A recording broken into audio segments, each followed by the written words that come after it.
ఇప్పుడు కేవలం 7,999 up to 10 kgs వరకు బరువు తగ్గి అధిక బరువు నుంచి వచ్చే ప్రధాన సమస్యలను దూరం చేసుకోండి. ప్రేమికుల రోజు వచ్చిందంటే లవ్ స్టోరీస్ సందడే ఎక్కువ.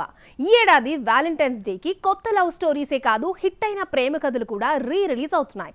ముఖ్యంగా యంగ్ హీరోలు పోటీ పడుతూ అదృష్టం పరీక్షించుకుంటున్నారు. వాళ్ళెవరో చూద్దాం. వ్యాలంటైన్స్ డే సందర్భంగా ఒక రోజు ముందుగా 13న విశ్వక్సేన్ ఫంకీ రిలీజ్ అవుతోంది. టీజర్ ట్రైలర్ లో ప్రేమ కంటే దర్శకుడు అనుదీప్ పంచ్లే ఎక్కువగా వినిపించాయి.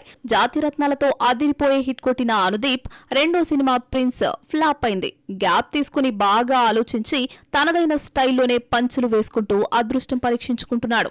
లివింగ్ రిలేషన్ కాన్సెప్ట్ తో రూపొందిన కపుల్ ఫ్రెండ్లీ 14న రిలీజ్ అవుతోంది. సంతోష్ శోభన్, మానస వారణాసి జంటగా అశ్విన్ చంద్రశేఖర్ దర్శకత్వంలో రూపొందిన ఈ సినిమాను తెలుగు, తమిళంలో ఒకేసారి రిలీజ్ చేస్తున్నారు. ప్రేమికుల రోజు లవ్ కాన్సెప్ట్ తో వస్తున్న మరో మూవీ సీతాపైనం యాక్షన్ కింగ్ అర్జున్ కూతురు ఐశ్వర్య నిరంజన్ తో జతకట్టింది. శ్రీరామ ఫిల్మ్స్ ఇంటర్నేషనల్ బ్యానర్ లో అర్జునే డైరెక్ట్ చేశాడు. 14న పాన్ ఇండియా మూవీగా సౌత్ లోని అన్ని లాంగ్వేజెస్ తో పాటు హిందీలో కూడా రిలీజ్ అవుతోంది.